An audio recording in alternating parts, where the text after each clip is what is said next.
All right, thanks for being here today. We closed a chapter on last week's game last night. Had a good meeting. I couldn't be more proud of the guys in the room. The guys in the building. Coaches. As players as well. I mean, our scout team. Just all around. It's a heck of a team win. And I know it's coach cliche talking about team wins and all that all the time, but it's fact. It really is, and it's not just coach talk.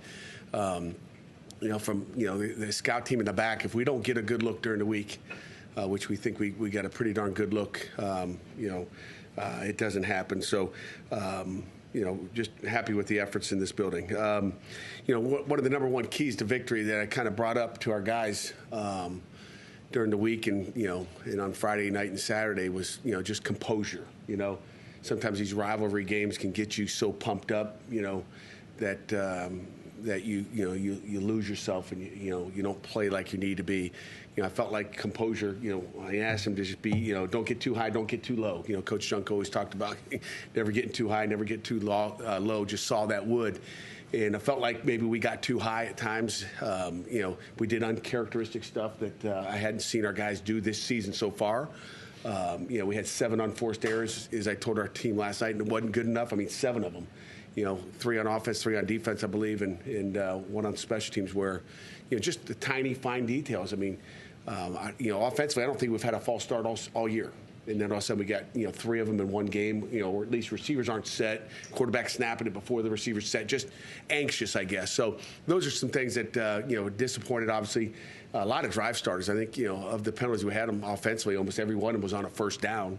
I think I told you guys back in August we had we had our first scrimmage offensively. We had so many penalties on first down that just kills drives, and that's why the defense beat the offense in our first scrimmage in fall camp was because of those drive killers, and we've got to eliminate that. We got to get back to who we are and have composure there. So those unforced things, and just at times lack of focus on different deals, whether it's playing with 10 guys on our punt return team, just some of those things that we just hadn't seen for the prior 2 games, and then all of a sudden they appear in a day where there's a lot of things going on and you're excited. So, we're going to be excited about this game this weekend. So we move into Youngstown State week.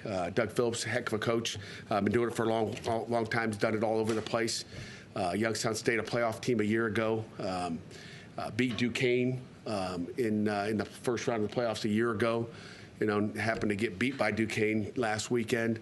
They got beat by Villanova in the playoffs last year, and again, play Villanova in the opener this year. So we know what kind of FCS football is. We know what 1AA football is. I played it.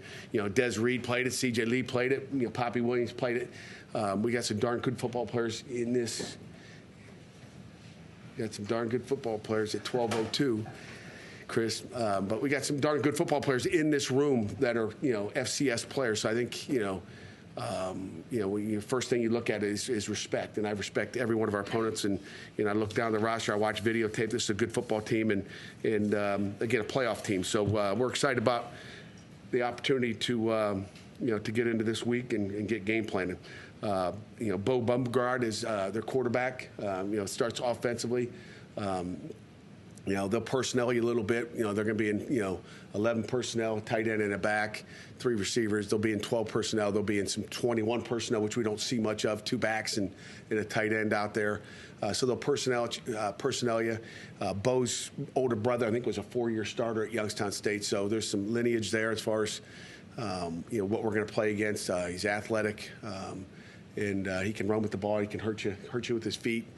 They like to carry it. I think they got 19 keepers in our breakdown this year, where the quarterback's just going to take it and run, and they're going to block for him. So he's a good player. They got 2 really good tailbacks, King and Wright, guys that can carry the ball. One is a Cincinnati transfer that's got a lot of talent as well. So, they like to. They're obviously a run-heavy offense, in so much that they are leading, I think, the country.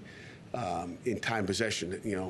They had the ball for 41 minutes last week against Duquesne, and they're averaging having the ball for 37 minutes. So That's been one of, we're not leading the country in time possession. We're probably last in the country in time possession because we haven't had the ball. We scored a lot of points when we have had it, but we need to possess the ball. They're going to try to play keep away with us. So, we can't start slow. We must start fast and keep the ball. And then offensive line-wise, they got 125 career starts on their offensive line. So they're experienced up front. They're going to, maul you off the ball, which if you look at 125 starts, divided by 5 starters from left tackle to right tackle, that means they're averaging 25 starts per guy up on that offensive line. So, and then defensively, John Hanline runs the defense. Really good football coach. Again, very similar to what we play defensively, except probably minus some of the blitzes, but going to play real sound coverage, play 4 down. So we're back to some more 4 down than what we've been the last 2 weeks with the 3 down stuff. So there'll be some good carryover as far as what we do every day in this program and what they're going to see. So with that, I'll stop talking and let you guys have some questions. Yeah, the nature of these 2 victories in the past 2 weeks and circumstances surrounding them, does it help you maintain the edge you need, or is it tough to maintain that intense edge week after week? Well, I'm hopefully going to create an edge. One of our DBs came up to me after our team meeting last night and said, "Coach, smile. We won the game." Okay, so that gives you any indication. That's the first time in 10 years, I've had a player come up to me and say, "Smile, we won the game." Because I wasn't very happy because it's not again, winning's great. That's great. Okay, we won. The game's over. We sang the fight song in the locker room. But let's get back to what we do. And there was a lot of crap on the field that I didn't like, and that's fact. So that's going to create our edge, I think, starting there. Because again, winning's everything. Okay, we can play crappy and win the football game, but did we play the way we wanted to play? Did we play the way you're supposed to be coached to do? Is that what we're asking you to do? No, and we got to clean it up. So, the way we won those last two games, that's great. We found a way to win. We blue-faced it, but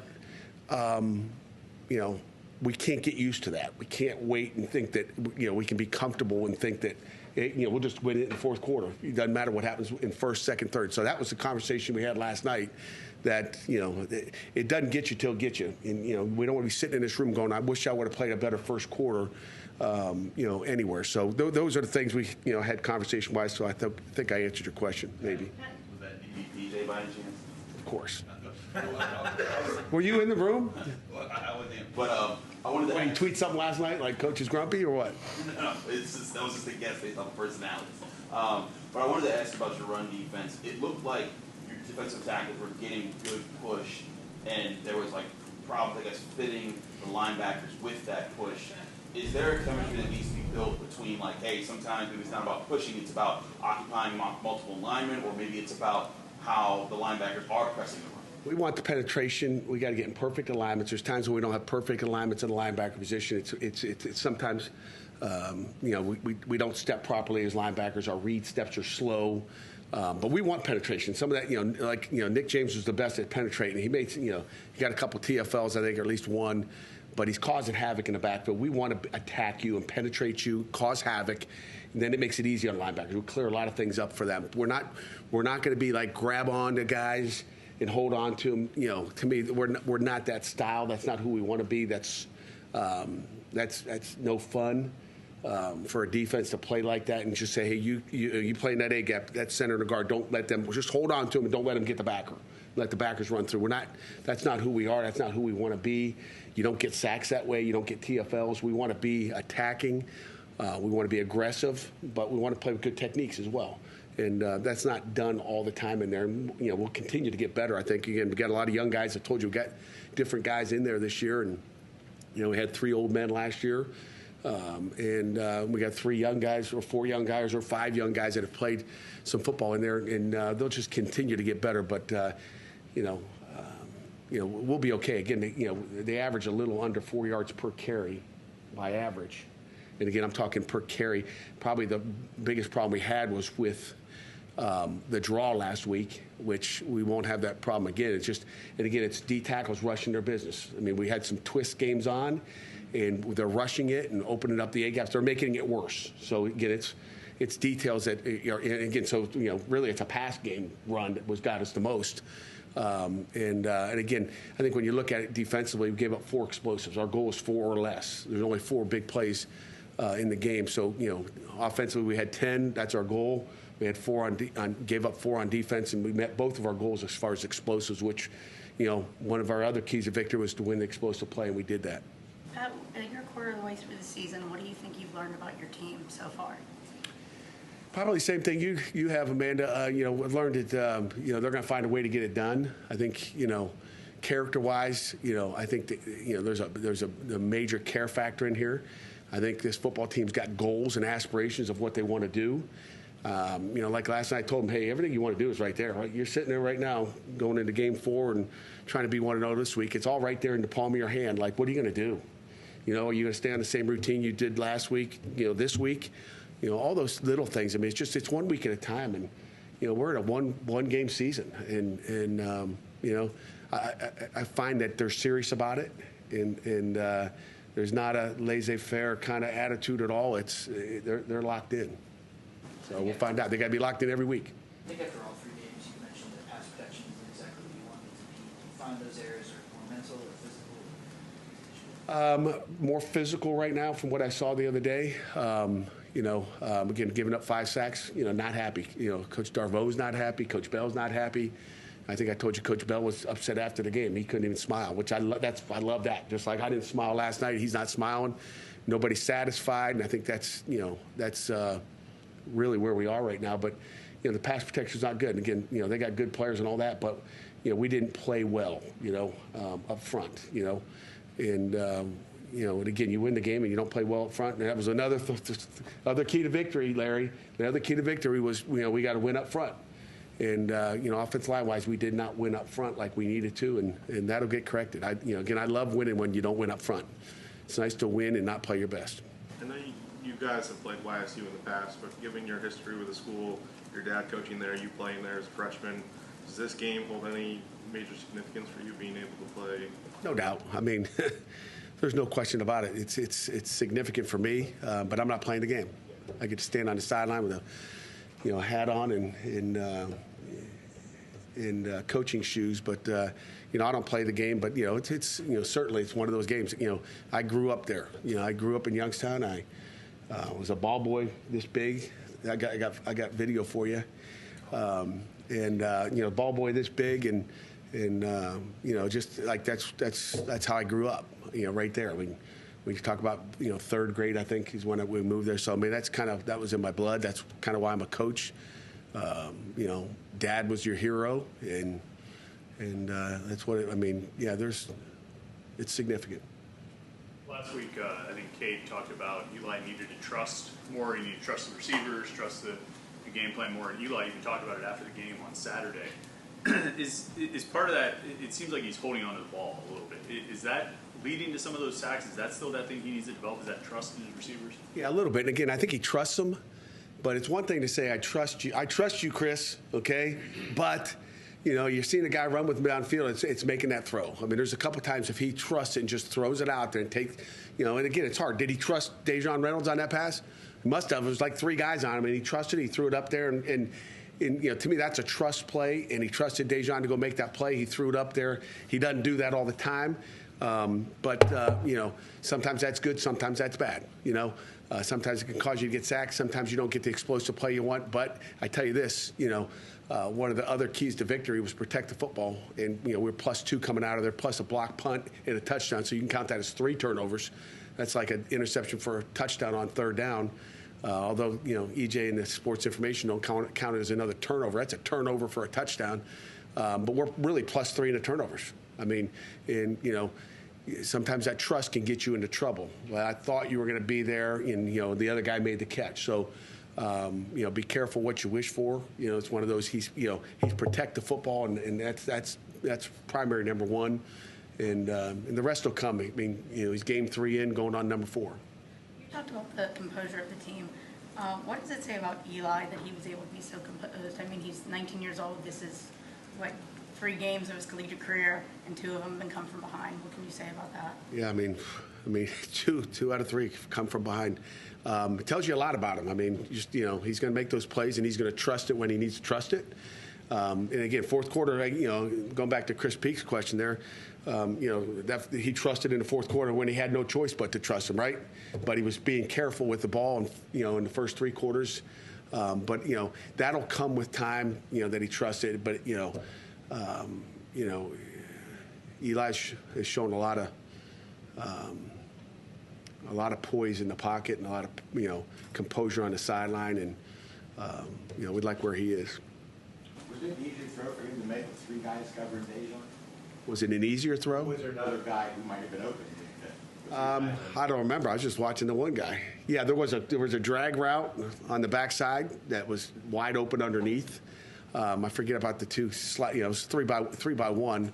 I forget. But I just know the backside we had a drag that was wide open that we could have checked it down to, and he'd have run for 20. But he threw it to the right guy. And again, you think about where he threw it, when he threw it, just the time. You're running out of time of possessions and time to get another possession with the football. So to me, we could have scored on that drive. I think we would have scored on that drive, but it was going to be that quick if we threw it underneath. So timing is everything. Kyle Lewis and Rasheem Biles seem like they're playing well. They're putting up a lot of numbers. How are they down to down, snap to snap, the consistency, the responsibility, and all that? They're pretty good. I mean, they're there's a play here and there, and you're reading your keys, and sometimes your keys lie to you, or sometimes it's a muddy key as far as what they do. But those two guys are playmakers. It seems like every week there's a fight to say who's the best one out of those two right now, because they are playing at a high level. And again, they're different than what we had a year ago at that outside backer spot. They're making more plays. They're aggressive. They pull the trigger, and they don't hesitate. And I think, to me, one of the keys I learned as a young linebacker is you can't hesitate in this game. You hesitate, you make no plays. You just sit in the middle doing nothing. Those two pull the trigger and are explosive, and they're playmakers. Pat, you said last week you didn't want to rotate some of the guys on defense. You didn't like that against Cincinnati. I don't think Donovan came off the field at all. I think Kyle Lewis maybe came off for one play after he went down. Rasheem played about 80% of the snaps.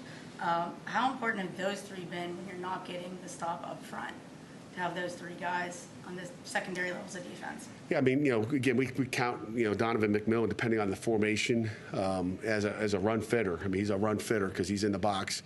And all three of those linebackers, the four D linemen aren't going to make the play every time, to your point. But those guys are, that's why they're in there. That's why they're not coming out. They're the fixers, okay? The D-line does, Chris asked later, the D-line, attacks the line of scrimmage and is, being aggressive up front. And those backers' job are to fix the hole, find the hole, okay? Linebackers do no different, and Donovan McMillan doesn't treat it any different than the linebackers do. Their job is to find the hole, and the holes are be created. You want offensive linemen turning around, looking to see where that D tackle went. But they're the fixers, and you need guys that will go find those holes. And the linebacker's job, safety job, is no different than a tailback's job, except the tailback's got the ball in his hand. We don't have the ball in our hand on defense. We're just finding that hole and trying to hit it. And some people think it looks like a blitz at times, but it's just them reading their keys fast and playing fast. So does that mean the run defense right now, you guys are looking closer at, hey, how can we fit our linebackers in those right holes at the right time, or get them to see those holes fast? Yeah, and efficiently get there. It's the efficiency. I mean, you'll watch times, Chris, sounds like you're watching a lot of videotape, that these linebackers are doing this. Well, you take a false step, it just takes that. I mean, you got to be stepping, with the right foot and gaining ground, and all those fine little details is, and then you got to blitz the right hole when you got to blitz. Don't blitz the wrong hole. There's A gaps and B gaps and C gaps, and you better hit the right one. It's like there's always a different player making a big play these past two wins. And what does it mean to have those guys? It doesn't matter who goes in, it seems like they're going to make a play when it matters most. Yeah, I mean, that's what good football teams do. If you only have one guy you can throw it to, or you only have one linebacker that can make a play, well, they're going to run the other way, and they're going to double cover that receiver. So you have to have, it's called personnel, and doing a pretty good job recruiting and getting the right guys in the program, which, again, I think I mentioned this last fall or last December, January, just with our recruiting class, that I think we made our roster better. I think whether it's through high school recruiting or through the transfer portal, you have some guys leaving, you have some guys come in, and we overall made the thing better than what it was. What did you think of the student section support on Saturday? I'm sorry? The student section, what did you think of their support on Saturday? The Panther Pit was outstanding. Again, I don't peek up there very often. I gave some high fives at the end there. With some of the folks down there in the end zone there, but they were outstanding. Need them again this weekend. Appreciate you asking. Again, the game is no fun, without the fans. The game is no fun without, a rowdy student section that we have. I think it's one of the best in the country when you look at the population of what we have, 16,000 students at the University of Pittsburgh. To see that many show up there, I mean, you're talking, that's a lot. There's places that have 75,000 students, period. 70,000, 60,000 students. We don't have that population. But you look at the percentage of our Panther Pit that shows up and is there and stayed to the end and is helping our football team win is incredible. And I'll go back and say we all experienced football with nobody in the stands. Okay, COVID, that was awful.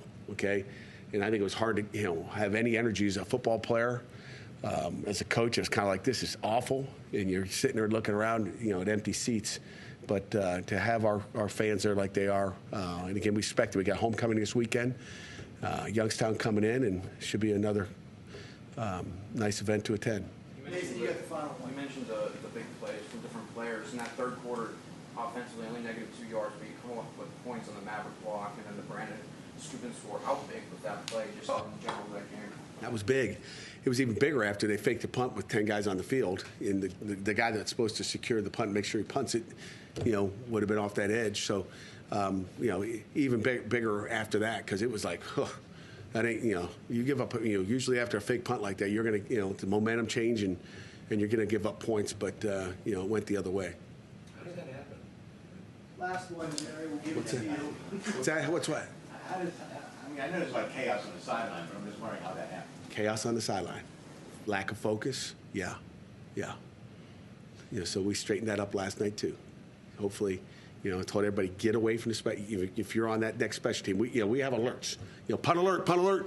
Everybody gets up. It's third down, it's punt alert. I'm flipping offense, defense, saying punt alert, making sure everybody knows the defensive bench, they're making adjustments. Maybe they were just staring at the iPad, right?